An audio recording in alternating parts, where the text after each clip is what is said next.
celui qui vanga producteur. Ça fait 36 ans de télévision. Et je crois que durant toute cette période, j'ai fait le maximum qui pouvait se faire.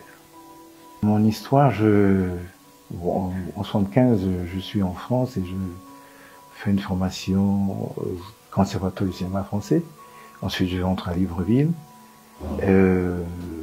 79. Je travaille à la première chaîne. Première spécialité, montage. Et donc, je travaille plus avec les actualités. Et là, j'avais rencontré monsieur Emmanuel Ferrandon, qui était le directeur des actualités, et qui m'avait pris en sympathie, et qui me permettait même, parce qu'il n'y avait pas de grande conférence de rédaction, de proposer des conducteurs pour le journal. Voilà. Et je me rappelle qu'une fois, j'avais placé, selon mon entendement, n'est-ce pas, un ministre, l'information d'un ministre, avant celle du président. Parce que je jugeais que, bon, le président, il faisait que recevoir des anciens notables et tout, et que le ministre avait une activité plus pleine. Je crois que là, moi, j'ai eu des problèmes avec, pas avec lui, parce qu'il avait accepté ça. Mais celui qui a voulu me rendre la vidéo dans cette affaire, c'était plutôt le chef de la section montage, voilà, qui m'a envoyé une demande d'explication pour dire, ouais, donnez les raisons pour lesquelles vous avez mis le ministre avant le président. Et moi, j'ai trouvé ça incongru. J'ai été voir le directeur des actualités qui m'a dit, ah, laisse tomber. Mais lui, le chef de section, il était tenu. Quelques jours après, il m'a envoyé il m'a demandé, est-ce que vous avez vu votre... J'ai dit, oui, j'ai vu la demande. Alors, qu'est-ce que... Je suis allé prendre la demande et puis, j'ai déchiré sa demande. Et là, c'était devenu encore un autre niveau.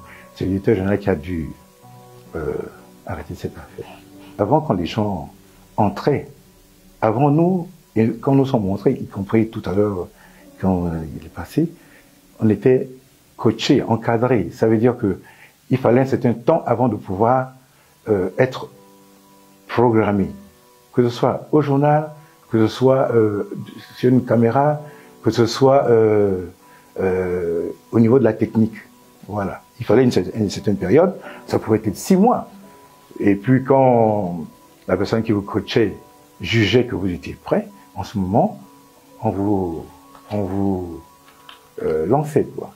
Moi, je me rappelle que puisque je suis en train de faire un travail aussi sur la télévision et la radio, j'ai rencontré monsieur Ndondo, qui est le premier caméraman formé par les coopérants.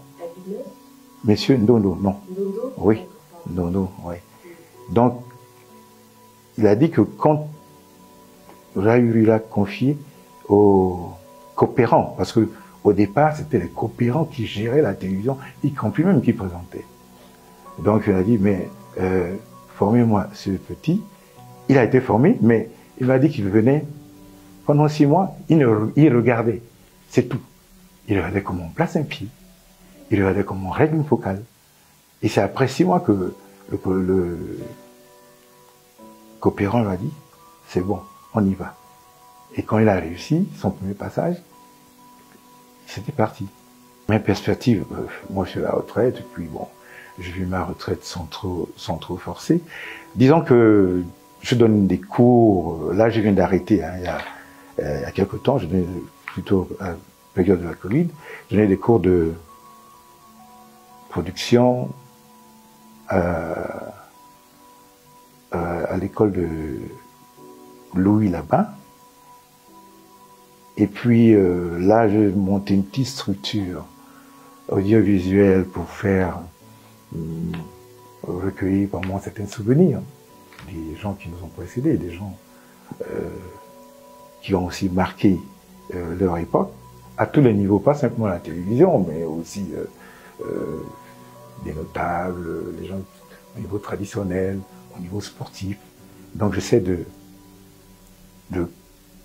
recueillir un maximum de témoignages parce que il n'existe pas beaucoup d'archives concernant tous ces aspects-là. Bon, le grand problème aujourd'hui, c'est que l'archivage, c'est le talent de l'Achille, en fait, de la télévision, de la radio au Gabon. Parce que aujourd'hui, on en parle, mais il faudrait montrer. Et montrer aujourd'hui, à part quelques photos, et à part quelques images de quelques minutes, c'est difficile. Or, l'archivage, c'est une richesse. C'est une richesse, n'est-ce pas? Parce que si aujourd'hui, quelqu'un qui est passé dans l'émission de l'idole du dimanche, je prends un exemple, et qui aujourd'hui est grand-père. Moi, je vois par exemple le cas d'un de mes aînés, Bernabé Ndoumou, mais il passait à cette émission, par exemple. Mais si aujourd'hui il a envie de montrer des images à ses petits-fils, il n'y a rien.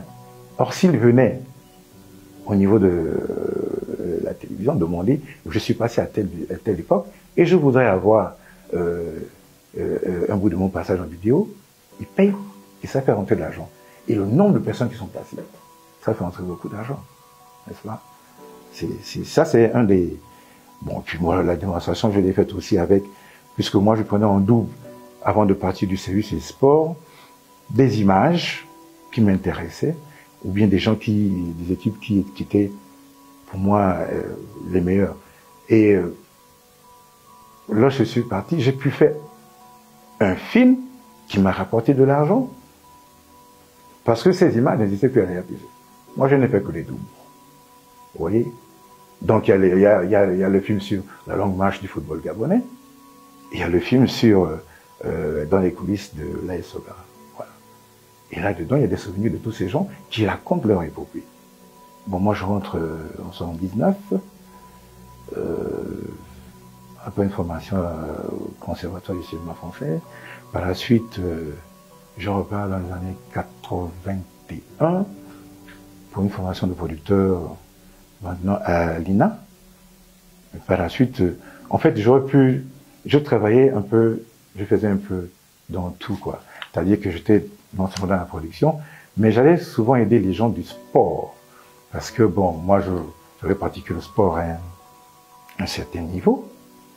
Et j'ai réussi, je jouais en première division au championnat ici, hein, dans les années 75 à 80, quand je suis revenu. Donc, ayant cet amour du sport, j'allais souvent le week-end accompagner les gars du sport au stade. Et voyant leur manière de travailler, je me suis dit, tiens, on peut améliorer. Et c'est comme ça que, en faisant des suggestions et en travaillant avec eux, le chef du service des sports, M. Marc Libiogué, m'a pris en confiance et m'a accepté dans leur service. En fait, non seulement je travaillais avec eux, mais je travaillais aussi en production.